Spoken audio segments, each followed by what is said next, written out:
பூவரசு மரம் இது இந்தியாவை தாயமாக கொண்ட மரமே கிடையாது. இது ஆப்பிரிக்காலேருந்து கொண்டு வரப்பட்ட மரம்.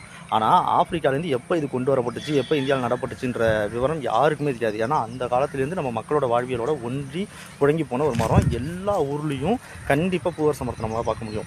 குறிப்பாக கடற்கரை ஓரங்களில் ரொம்ப அதிகமாக இருக்கும். மேங்க்ரோவ் காடுகள் சொல்கிறாங்கல்ல, அதுக்கு இணையாக இந்த மரத்தை கருதுறாங்க. ஏன்னா கடற்கரை ஓரங்களில் அந்தளவுக்கு அதிகமாக இருக்குன்றதுனால சுந்தரவன காடுகள் ஃபுல்லாகவே மேங்க்ரோவ் காடுகள் தான். அங்கேயுமே இந்த பூவரச மரங்கள் ரொம்ப அதிகமாக இருக்குது. பேரில் பூ அரசு அப்படின்னு இருக்கு இல்லையா, பூவுக்கெல்லாம் அரசு அப்படின்னு நிறைய பேர் புரிஞ்சுக்கிறாங்க. ஆனால் உண்மையான பேரோட அர்த்தம் அப்படி கிடையாது. மொதல் விஷயம், இந்த மரத்தில் அரச மரத்தில் இருக்கக்கூடிய மருத்துவ குணங்கள் எல்லாமே இந்த மரத்துக்கு நிறைஞ்சிருக்கு அப்படின்னு சொல்கிறாங்க. இதோட இலையெல்லாம் அணைச்சி தோலுக்கு, தோல் நோய்களுக்கு, தோலில் ஏற்படுற பிரச்சனைகளுக்கெல்லாம் மருந்தாக கொடுக்கலான்றாங்க. ஆனால் அதனால் மட்டுமே பூ அரசு அப்படின்னு பேர் வரல.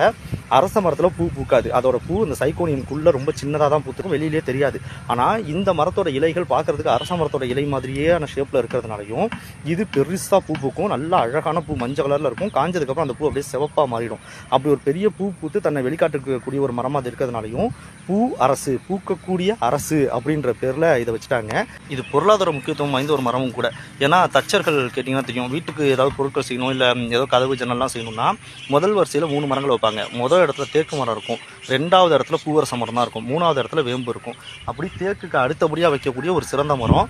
இன்னொன்று சொல்ல போனால், இதை நட்டு வளர்க்கும் போது இது நல்லா பெருத்து வைரம் பாஞ்ச ஒரு மரம் ஆயிடுச்சுன்னா தேக்கை விட இதோட அந்த வலிமை ரொம்ப அதிகமாக இருக்கும்.